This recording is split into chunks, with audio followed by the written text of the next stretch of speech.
me a call. Oi, for London right now with me, Steve Jackson. And Sarah wants us to wind up her best friend Jenny about some catalogue purchases. We will give her a call.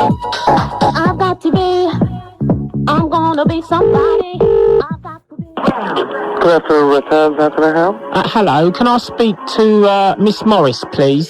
Yeah, please hold the line. Okay. Hello? Hello, is that Miss Morris? Hello? Who's calling? Oh, my name's Ronnie Metroza. I'm from the catalogue. I'm just calling regarding the jackets that you were supposed to pay for. Apparently you were complaining at the time, we have it here, that you were complaining that the jacket sleeves were too short.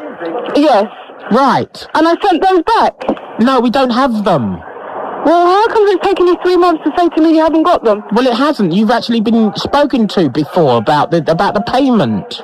Well, I haven't. No, I haven't. I sent them back myself through the post office. I don't know how you can call me back after 3 months and tell me that you haven't received them. Can I take your name? Because this is just ridiculous. You're calling me after 3 months. No, I'm sorry that, you know, if the things aren't paid for, then obviously we give you time to pay for them. Excuse me, how the hell am I supposed to pay for something that I already sent back to your company? Well, how long did you have them before you sent them back?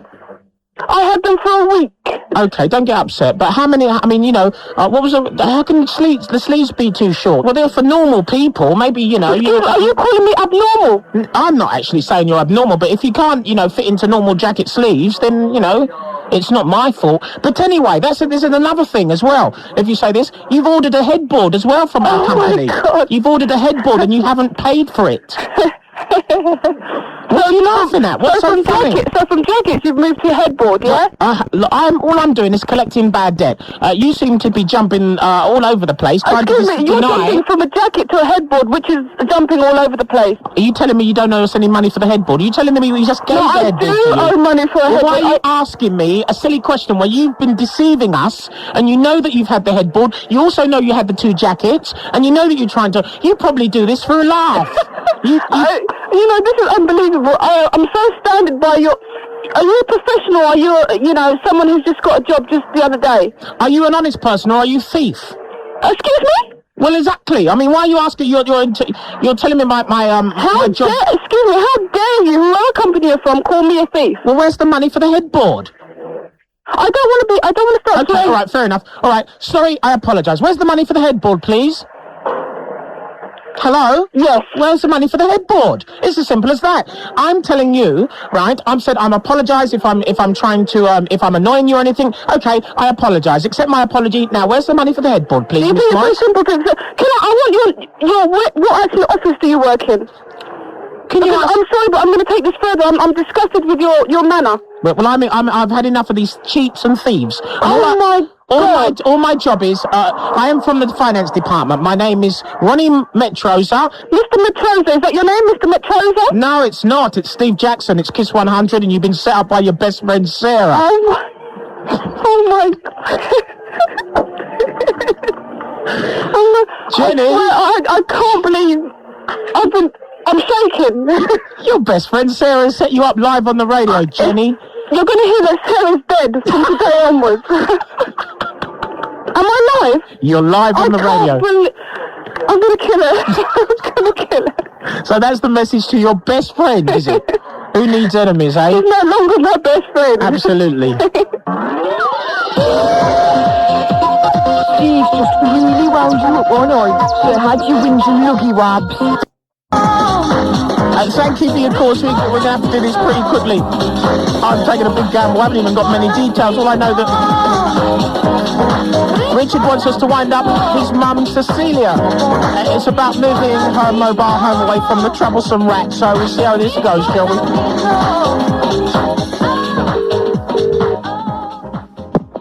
Hello? Good afternoon. Can I speak to Mrs. Paul, please? Oh, yes. Yes. Yeah. It's just about the rats in the park. We've actually located more of the rats. Yeah. You wouldn't believe this, but they're burrowing holes in that, and they're coming basically from underneath your house, your mobile home. Not this one. Well, basically, Mrs. Paul, is that we have relocated some more, and they're coming up in very strange places. And the reason why this is a real reason for this phone call, really, because your home's going to have to be relocated. Because to be joking. well, the reason why I say this is because that you've been spotted, right? Tell me if this is not true, by one of the wardens actually feeding the ducks with bread. But the rats are actually eating the ducks. Honestly, you're feeding some of those ducks, and you've seen some bite marks in some of them. We've not got enough to feed ourselves, and mind the ducks. So you don't say you're from the Department of Health? Yeah, well, we're actually trying the conservation part, for the park, because we basically want to get rid of all the rats, and we want to basically tell you to stop feeding the ducks, because the bread... I don't have any bread to give the ducks. Oh, because they're coming out. Those pensioners, they only give us enough. Oh, yeah, how many more tricks like you working in your department? Hey, I tell you that, I'm one of a kind, Mrs. Paul. I'm one of a kind. I believe that. No, it's true. Because this is been sorted out. I mean, if we can kindly, you can sort of like put your mobile home a bit further up or something like that, so you don't attract the rats. How far do you think you can move your mobile home to up the road? I can't move it anywhere. Well, we can send some people out to push it up the park a bit. Are you going to push it on your own? No, I can't do that. I'm not that strong, mate. You say you're from the health I'll tell you what I'd like to do. I wonder it's running down. Hey, that's quite funny for you. I'll tell you what I like to do. I'd like to get some of the rats, right? Yeah. Get some strings, stick it around their necks. Make you stand in front of the ducks, the rats, okay, with the bread. You know the bread, okay, the rats to the bread. Yeah. Stick some rope around the rats' necks.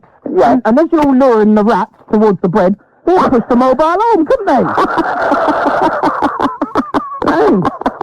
You know what you remind me of? You know what you remind me of? What? These people that tell you that the employment situation is getting a lot better, and the next instance they're telling you how many hundreds they're putting off. Right, well, I'm trying to get into the government, but, soon that might happen. It might happen, who knows? I don't think I'm smart enough, Do you think so? Your son, right, Richard? Yes. My Richard. Has decided to call the radio, Kiss 100, and to please write my mother on the radio. You! I thought I was talking to a real live twit, because there's plenty of those around. It was too funny for me to get mad. Well, you were absolutely fantastic, Celia. You think? Yeah, you were fantastic. I'm Absolutely brilliant. To hear that. Well done. And what's the message to your son, Richard? That he better keep away from me for a couple of weeks. Yeah, I think he's right. I think you're right at all. Steve's just really wound you up, you sad old minging totter. Crawford, give me the night. Thank you, Chris.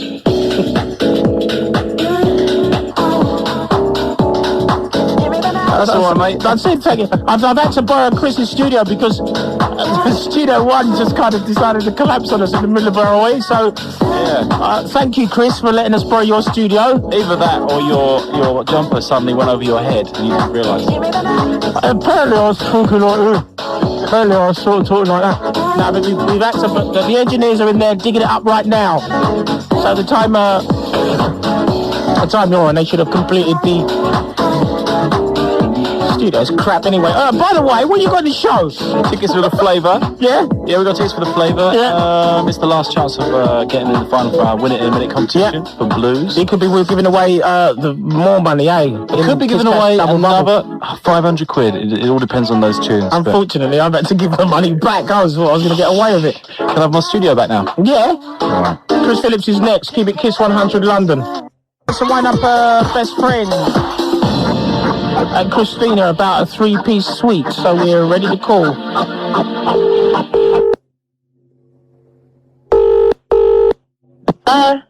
Hello? Hello? Is this Miss Paniatos? Yeah, that's right. All right. I'm Dan Curtin from the furniture store. All right. It's regarding your 3-piece suite. Yeah. We've got your letter. Yeah. It's been passed on. Right. Quite frankly, I can't understand why you're taking legal action. No, I said if the situation isn't sorted, I shall be forced to take legal action. I'm calling you now, Mrs. Paniottos. Right, well, it's taken a letter for you to call me. Well, you know, I'm doing that. You know, Okay. I've done it. Right, well, I'm not threatening. I'm saying, you know, if the situation isn't rectified, then I shall have to take legal action because £570 is a lot of money. Well, what's wrong with it? You know, it's all Right, I'll tell you what's wrong with it. The bottom of the three-piece suite has collapsed at the bottom, and one of the cushions is ripped at the seam beyond repair. Now, that doesn't happen. You shouldn't have that. This is, you know, that shouldn't happen. Well, not especially after a few months. I've only had it a few months. I know how long you've had it, but our three-piece suites, Yeah. they're the finest quality. Okay, You know, well, if they're the fine, I'll tell you what. our Right. three-piece suites are some of the finest quality. I Oh, are can't they? understand how you know, you say that it's just ripped down the seam. Well, come and have a look at it. It don't matter if we have a look at it or not. You know, if it's... Well, if what are it's you ripped- saying? Are you saying you're not going to come and fix it? What I'm saying is that I can't work out how, you know, how have you done it? How have Why don't you come and have a look? I don't know how it's done. You just sit on it and that's what's happened. The thing is, no matter what you say, it's not right that the settee's gone, right? It's not right that it's done that. It's not through my fault. If you come and have a look, you'll see that it's not my fault. And you'll see that all the cushions are going to go that way. How can we tell you? How can we tell if it's not your fault? Come and have a look and you'll see it's not my I'm fault. sorry. I don't, you know, calm down. Just come and have a look. Don't say to me, how can it be? Come round my bloody house and have a look at it and you'll see. Well, you know, you might have. Haven't you put something through it? How can you put something through a seam? I'm not going to... If it's ripped, you know, you It's might not, be it's messing split about at with the your toe seam. through it or something. It's split at the seam. What are you going to do about the situation anyway? What else did you say? So something happened to the bottom of it? Right, if you look at the bottom of the settee, Aye. the frame of it is touching the floor. It's bowed. You could have had someone very large who sort of sat on it and broke it. Listen, Look. don't talk stupid to me. I'm not talking stupid. I'm just explaining a few facts. Well, you're not, because you don't know the facts. Well, wait, you know, if it's just a seam, why can't you just sew it? Do what? I'll tell you what, if Yeah? it could be sewn, I would have sewed it. Let's give it a go. You know, get it all You needle and thread cannot out. sew it. Come and have a look. It's at the seam. If it's at the seam, it's fraying. It is not mendable. You have to come and have a look. You will see it's not my fault, and It's you will not. see that all the cushions are going to go that way. You keep They've telling me been- to come and have a look, you know. Where are you? I'm at home. Well, what are you doing ringing me? Who's passed it on to you? Your best friend Julia. This is Steve Jackson on Kiss 100, and you've been set up. You're live on the radio. You're lying. I'm not, you know. Well, I don't know what to say now. You think of something nice to say to your best friend Julia that's completely I'm going to stitched kill you her. up. I'm going round there today and I'm going to kill her. He's just really wound you up on I, and I bet you've got a body like a sack of hacky tatties. Margot wants us to wind up her assistant Andrew about a restaurant booking, so we seem to be ready to call her. Hello? Hello? Hello. I speak to Angela Coleman, please. Speaking. Hello, I'm Giuseppe Mastranadi. I'm assistant to Joseph Verona. Well, Joseph he asked me to call you, but you know, he should call you himself because Joseph has forgotten to order the Olvo tables. Do you know the ones that you wanted? Yeah. So such short notice because he said that you know, he forget to order it. But what we cannot do it is for table for 4 instead, not 12. See? No. You don't there are no understand- oval tables for 12 people. No, I'm sorry about this. It's you know, it's all we How can much do. room? I told him that I wanted this because I wanted enough room. See, I feel, you know, he forget, and it's very important to you. I say, you know, why you not phone? He said, let me you phone. So where am I going to put the rest of the people? No, it's all right. They're in the same place. He says that they won't be big around. They won't be around the big oval tables for 12. They all be the same, you know. So you're telling me instead of tables of 12, we are Si. now going to have tables of 4? See, I mean, you know, it's hard to explain, but I'm not he's happy about this forgetted. at all. Well, he's forgot. Maybe he can give a discount. You Yeah, know? but that's not my problem. that he forgot to do it. I understand. I've told him for the whole 6 months that we've had this booked See? that I wanted tables of 12. Right, well, can you fax me through the table plan? Because I'm going to have to change everything now. I'm not happy at all. Well, it is another problem for the music. We find that the pianist has double book too. But we will supply the music. It's all right, you know? Yeah, but I spoke to him 2 days ago and he said that he'd confirmed it and this was okay. But it's no worries because we have the music. We can bring in the music. What we music? Well, it is. He said, you know, you like things like the Liberace or the Kleidoman, Richard Kleidoman. The thing as well is a lot of people, you know, they come. Tomorrow, 120 people. Yeah. You know, it's lots to try and get the fresh salmon. It's lots, isn't it? You know, it's for 120 people. It's a fresh, but we have you know, it's too much. So we have to get the tin as well. You know, and just mix it up. You don't look any different. Oh, is that... I thought what? So I've told him how many people are having the chicken and how many people are having the salmon. okay, it's all right. It's all right. We just like, you know, you want to notice the difference. It's all Well, right. no, I mean, I'm paying £38 a head for this. Mm. And I do think it matters. It's a waste of money, if you ask me. It's a stupid money. No, I'm not asking you. I think... You think what? You think you're being wound up or something? Huh? Huh? No, I think this is terrible. I think it's a wind-up myself, you know? I think it's a complete wind-up. It's a wind-up, you know, the Kiss FM the radio, you know? Hey, see? Oh. You're live on Kiss 100, Angela Coleman. Your boss has set you up. Her name's Margot Freeman. And she said, please... I'm going to kick her head in. Angela, you're live on Kiss 100, by the way. This is Steve Jackson. We just wound you up on Oi. You did. Yeah. And Margot, your boss, said she would go absolutely berserk if we tell her that there's seating problems. I was ready to punch your head in. Long arms down the phone, I suppose. Yeah. Yeah, I'm surprised how you stayed calm. Oh, someone's going to die for this. Yeah, you're probably right. And your message? I've resigned. Steve's just really wound you up on oi.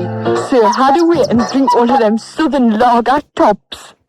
Want us to wind up their mate Roger. It's about a shower in his loft.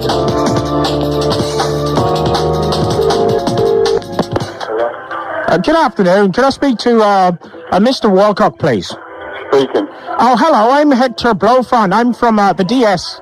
Yeah? Okay, it's about the loft conversion to your house. Yeah? We have been informed that you do have a shower in your loft. Yeah? Right, now, I understand that you knew that you had to have planning permission for that. For what? For you to put a shower in your loft. Who am I speaking to? You're speaking to Hector Blofond. I'm from the DS. Hector who? Hector Blofond. To be honest with you, you should have known that you wasn't allowed to fit a shower in the loft. And you should know that. I should know that. You should know that you're not allowed to build a shower in Hold on. I think you should speak to my builder because because what did he say? To be honest with you, Mr. Walcott, Yeah. is that at the end of the day, the shower is not allowed to be there. And so what I'm saying here to you is that you simply have to remove the shower. It can't be there. You cannot leave the shower in the loft. It's not possible. Can I take your number and I will have to get back to you between now and tomorrow? Now and tomorrow, I understand that you know, and you didn't know. You said you'll talk to your builder and that, but the shower has got to be removed. Are you living up there, by the way? Am I? Is it for you? Is the loft conversion for you, and you're actually showering up there in the loft? Yes, it is. Oh, it is for you? Yeah. So it's you that's actually showering? Sorry? It's you that's actually showering? It's not for a tenant or not like that? No. The shower, I mean, he's been there all the time, the actual DS, you know, he's passed everything. Uh-huh. and I can't see why he could not have mentioned about the shower at the same time. They've told us, we've got a report on our desk that he has told us about it, or not he, I don't know, we got a report on the desk that you have a shower and it shouldn't be done. Can we take further action? The house is not designed specifically for a shower in the loft, and you should know that. It's so dangerous. I don't know how you don't know that. I don't know how your builder was putting a shower in the loft. He must be so... You're saying I know that like I'm a builder. No, I don't know how your builder... but you're saying I should know that. No, he should know that, and you should know that. How can I should know that? I'm only living there. You're only living there. I mean, well, you've done the whole house. We asked you to do the windows and everything else that you've done, and you carried that out correctly. But yeah, you but what haven't. I'm saying, through the process of doing that, why did he not mention that we couldn't have Just the shower move the in it? shower with you, Mr. Walcott, and stop waffling, because I've had enough of this. You've been winding me up for ages, and I just want you to move the shower with you. Just take it out the house, you know? Who must it? Your name's Mr. Hector. My name is Mr. Steve Jackson. You're live on Kiss 100, Roger. You've been set You've been set up live on the radio by your mate Fred and Lee, who work with you. Oh, Rodney, and they've done me in, Rod. And they've decided to wind you up live, Roger. Rod. Hello. Hello? Yeah, Rog. You're live on the radio. I'm going to do them. Yeah, good. Make sure you do it better than they've done it to you. Or as good. All right, then, Steve. Take it easy. Take care, mate. Good luck. All the best. Bye-bye. Steve's just really wound you up all night, so had away and gone back to your minging cream. Find up their landlady. It's about the council tax. Afternoon. Can I speak to Holiday? Halliday speaking. Right. Hello. My name's Ian Dalford. I'm calling from the bailiff's office. Now, we're calling about non-payment of council tax. We have been in touch with the occupants of next door to you. Being the landlady, you're responsible for payment because there are 5 students who are occupying the flat of 58.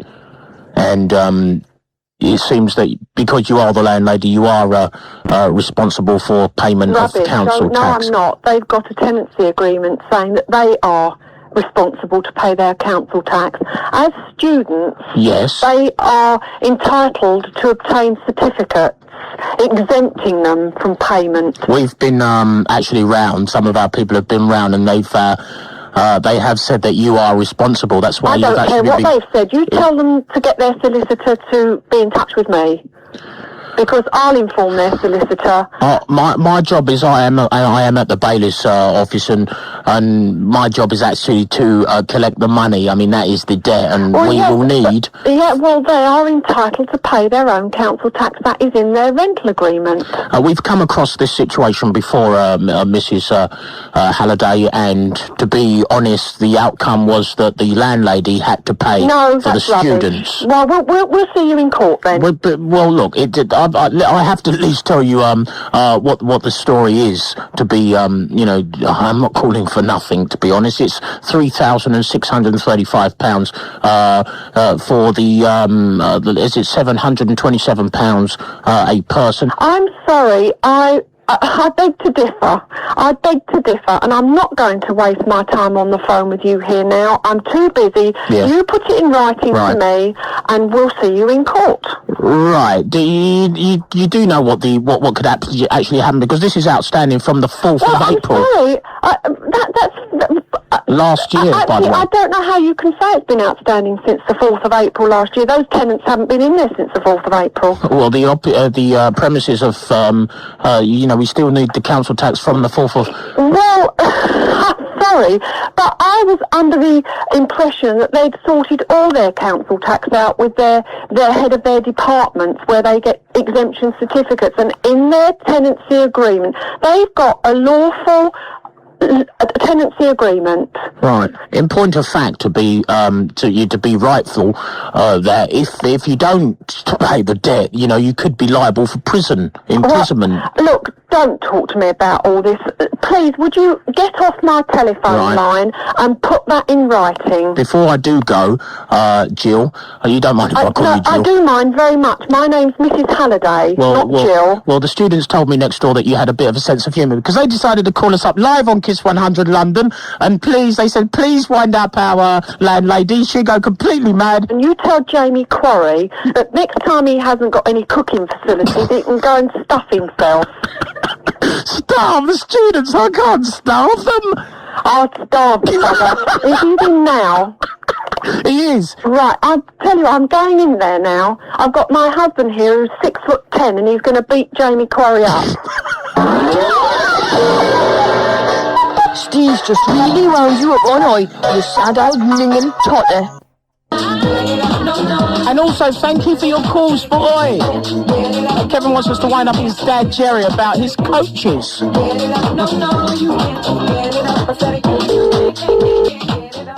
Hello? Hello, can I speak to Mr. O'Brien, please? That's me. Hello, my name's Philip Christopher. I'm from the council. Just to tell you that we've had numerous complaints about the from Marlow Road and Sanford Road flats about the running of your business from your house. Or from your home. You've received a warning already from us. Oh, I had a guy visit me here, and he said no problem here at all. You've not received a letter since? No. He come round, visit me, which is the guy. We found out what it was all about. It's a lady across the road who's an insomniac who complains about everybody in the flats. He come and looked at my house, checked it out. I've got an office and everything down in Swallows Yard, no problem. I obviously answer my phone in my house because I'm not a big operation. Well, look, we've had photographic evidence from Mrs. Butler. Yeah, I know. We've had more photographic evidence from Mrs. Butler, who lives opposite your. Anybody else? There's nothing about all the vans parked up out there that doesn't belong to me. All the rubbish I clean up on the road. Well, the other Sunday, we had a tip-off from the police who saw you working on your coach, one of your coaches at 3 a.m. Yeah, I had a breakdown. Yeah. I had a breakdown. And it was outside your house at 3 o'clock in the morning. Why not? You what? No, why not? No, I mean, it just sounds a bit funny how if you had a breakdown outside your house at 3 o'clock in the morning. Yeah, I couldn't get it started. Mr. O'Brien, under Section 137 of the Highways Act, if you actually are working from your home, it is an offence if you don't have the necessary authority, isn't it? What authority do I need? Well, I don't work from my home. My office is in Orwell Close. Do you want me to get you written proof of that? Well, we do have, evidence. I mean, there's photographic evidence. The police have actually given us some details. I can take my vehicles outside my door if I want. There's nothing legally to stop me putting my vehicles outside. They're taxed and insured. They're not over the weight limit. Well, under this act, Mr. O'Brien, we can impound your vehicles. Impound? We can, You could try it. We can impound. You could try it. Well, your vehicles can easily be impounded if you're breaking the law. Obviously, what am I breaking? Well, you're working from your home. I have had a bloke around here from the council who come down here to my part and inspected You've already my said premises. that. We've You've got one woman there, and Mrs. Butler, who is a complete... we should take a charge against her. Everyone this road wants to. Looking in people's windows, saying that they're going to get divorced because they're not sleeping together, which was what they said about the bloke next door. He wanted to go over there and set fire to her. This is what we're dealing with here. Well, that can't happen, can it?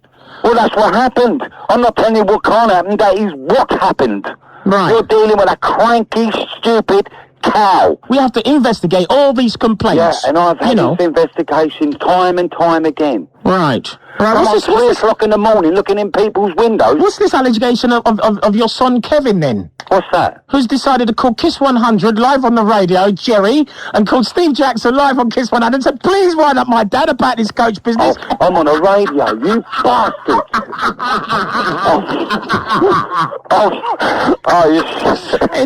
And he's completely wound up. He said, my dad will go completely mad if you wind him up about all this rubbish about some old busy woman. You hit the right name and all, mate. Who keeps going on.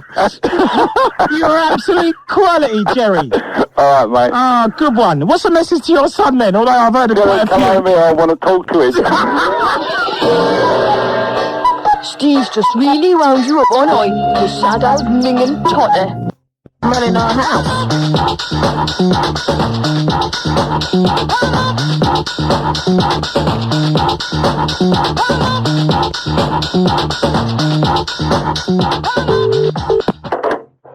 Hello? Afternoon. Jenny Walsh, please. Yeah, hello. Hello, I'm DS Crowthorpe. I'm from the police station. Yes. Hello, well, I'm just investigating reports, an incident of heavy stench from your house. Numerous people have actually phoned us this week from neighbours either side of your house. Right. And also around the neighbourhood. Right. The reason why we've had these complaints, some witnesses say that they've seen people entering your premises not to come out. I'm not burying people under the floor or anything, you know. Well, you know, this smell is the way this smell has been described. It's not too far off the mark. Oh, well, you're free to come pull all my floorboards up if you want. There's no one under here. We intend to make a visit this afternoon, if that's all right. If you kindly could stay in the home, but you can't explain. You don't know anything about this stench. Apart from the fact that we've had rats coming in. Rats? Yeah. How would you describe this bad smell then? If people are actually complaining, saying that it could possibly be that, as people have been seen coming into your premises. I have no idea. Honestly, you can't explain this sort of smell that these supposedly rats are leaving. The thing is, if you're going to come around and have a look, I mean, you know, you'll find out for yourself if there's a smell. It's true, but we do have valuable time. If you can actually clear up one or two things for us, maybe it might save our visit. But if not, then we might have to. Well, there is a problem here with drains as well. I mean, the guy next door, his drains always These overflowing. are not drain smells of natural, drainage, sewage. This seems to be complaints of a stench that could obviously be people under the floorboards. All right. Well, look. Yes. You're welcome to come here, but you're going to have to leave it till after 3 or 4.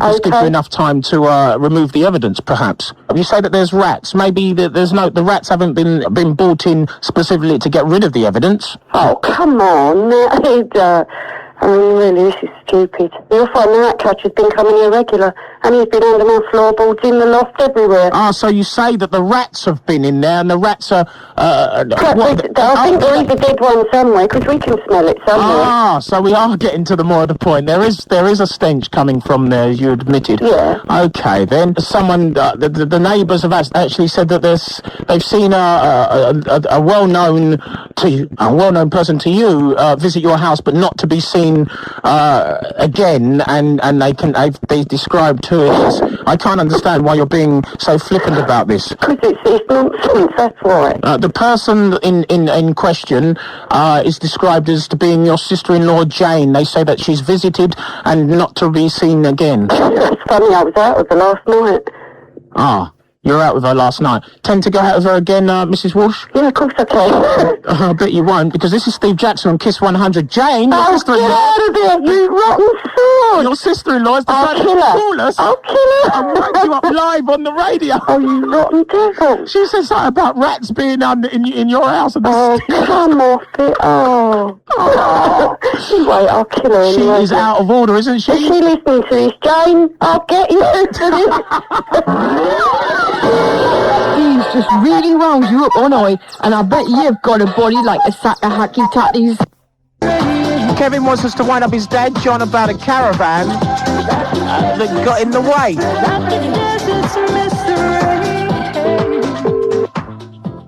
Hello. Hello, is Mr. John Went? Yeah. Hello, my name is Kenroy Campbell. I live on the Colford Estate. Yeah. I got your number from the caretaker. No. On Friday evening, my wife, she bashed her leg against your caravan outside the house. No, something has to be done about it because it's been there for years. And it was dark, and in the evening she bashed her leg, she had to take time off of work. There was an orange thing on the ball to indicate it's there. Plus the fact it's on the inside of the area on the path. It's nowhere near the actual path. She walk into the caravan and you want to see her leg. I'm very sorry. I mean, you know, I really am sorry. I don't like anyone hurting themselves, but I did take precautions by putting a reflective orange on the ball. It's not really good enough, you know. I mean, well, it's been there for so many years. It's the first time anyone's touched it. We also have a light outside the house, so it's fully illuminated. There's so many people on the state that they say the caravan is an eyesore. Oh, is it really? Well, it's been there for a long time, and if she's got to take time off of work. Well, I'm sorry about that, but I'm not responsible for anybody walking into the caravan. He's not on the footpath at all. It's in the way, isn't it? No, not really. No, it's not bothered anyone for years. Oh, we want the car. You know, I have no other place to park it. I can't afford to pay the parking fees. It will be sold soon, hopefully, but that's not the point. I'm not making excuses for it at all. No one's ever walked into the caravan before. Well, my wife not over did. the footpath. I want to see a leg. I have orange reflectors over on the ball to prevent people, so people can actually see it anyway, although the footpath is heavily lit anyway. We knocked on your door, but you was nobody was there, so we have to get your telephone number to try and explain the problem. Yeah, as I say, I really am sorry about what happened to your wife. I mean, I don't wish that on anyone. Right. But I mean, the point is, it's really not my total fault. If it was over the actual paving stones, yes, I would be responsible, but it isn't. She said this blasted sticks out caravan... about an inch onto the tarmac part, so it's nowhere near. I don't know how the hell she walked into it. I really don't, because it doesn't stick out more than 4 inches from the actual fence part. It's stick out. It's not like any other thing is in the way on any other part of the thing. And when she bust into it, she said, "This damn caravan!" She was shouting at it, and she wasn't very irate. When we knocked on the door, yes, of course she would be. I agree, because she hurt herself. Everyone on the estate is fed up with the damn caravan. Not everyone, because I'm not the only one who's got a caravan on the estate. All right. Well, look, you know, if it now move, something will have to be done about the caravan. We'll do something about it. Well, right? we intend to, but before you go, that's entirely up to you. Just because your wife walked into my caravan, I didn't ask you to walk into it. Before you go, Mr. Went, you'll be pleased to know that this is Kiss 100. Your son Kevin has decided to call Kiss 100 and say, "Please wind up my dad about this caravan." Piss on live, you can tell my son that he's got me off the bog. Alright? Thank you very much. He's getting you back because you complain about his loud music, he says. Yeah. You wanna try and live with it, you can't even hear yourself think. You got a plug in you? Yeah. Pull it out. I've warned him, I'll hit the mains. Oh, well, as long as it's Kiss 100, I think he's safe to leave it on, I reckon. Yeah. John, thank you very much for your cooperation. Right. Brilliant. Right. Cheers. Bye. Steve's just really wound you up all night, you sad old minging potter. Yeah. Amanda wants us to wind up her workmate Jamie. It's about his fetish for Take That. Hello? Good afternoon. Can I speak to Jamie Capel, please? Yes, speaking. Hello, I'm John Smedley. I'm from research from Richard and Judy. A friend of yours, actually called Rowan Young, has phoned up and he's asked us to give us a call because he said you were a massive Take That fan, and apparently when you phoned up last week, our people didn't really believe you. They was thinking, "No, a guy can't be a Take That fan," but simply because of the volume of calls that we did actually get from guys about the Take That thing, we actually want to do a program with the guys supporters of Take That, the guy fans. So basically, Mr. Cat, or Jamie, should I call you? How long have you been a Take That fan? Roughly? Since they started, really. Really? Yeah. They had its, It Only Takes a Minute Girl to Fall in Love, which is a fair single, right? Yeah. Okay. Did you buy that? I have, yeah. Okay. And what do your mates think about Take That? Are you being a Take That fan? I get a lot of stick, really. Oh, what sort of stick? You know, I mean, obviously, like, into pubs or when you're chatting up a beers, hey, he's a Take That fan. But don't bother me, I'll tell them all. Oh, right, because I was going to say that must go for your advantage. Sometimes. Yeah, not all the time, not a lot of the time. If you're chatting up a girl and and everyone's sort of hammering you, saying, hey, look, he's a Take That fan, the girls, obviously, they are Take That fans, and they must say, well, what's the matter with that? And then, hey, you're away. Met any of the guys? Yeah. Oh, really? Which ones? I met Mark outside Planet Hollywood one night. Oh, really? Yeah. What do you think about coming on the show, and talking about it? What, on this morning? Yeah. I don't know. I probably wouldn't mind. I wouldn't mind Okay. meeting Judy as it goes. I know what you mean. I tell you what, she's a strong character. I tell you. I bet she is. She bosses the directors about and the producers about. You don't want to stand in it. Richard about and all. What was your reaction when they broke up? What did you do? You didn't cry? Did you cry? No, I didn't cry. You didn't cry. But you completely gutted. I wouldn't go that far. I was quite annoyed. Absolutely. Upset a little bit. Yeah. 'Cause obviously I like them, but I didn't cry or anything. But I think they'll get back together, to be honest. What's your favourite song? My favourite? The favourite Take That song? Is probably Back for Good or Sure. Which one's that? Back for Good was the last one they had. How's that go? I ain't singing it. Well, how does it go then? Do you want to hold on a second? Okay. Hold on 1 minute. Okay. Yeah, I'll hear this. Okay. Turn it up, will you? No. I'm saying, just give us a best. Can't you find a little room inside for me? That's all you're getting. What about the this bit? I've been there. I just want you back for good. I want you back. Alright, that's your lot. Hey, mate, thank you very much. You alright? Hey, Jamie, that was great. By the way, is this Steve Jackson on Kiss 100? Oh, that is evil. Make Masters, you are evil. This is Steve Jackson on Kiss 100 London. Hello, everybody. Oh, Jamie. Hey, it's quality. Tops, mate. Listen, why do you think Amanda, the receptionist, would want to call me? Oh. What's your message to lovely Amanda? My message to lovely Amanda. Yes. Wait till tomorrow. What's going to happen tomorrow? She's going to get it big time. Cheers. Meg Masters, you're in trouble tomorrow.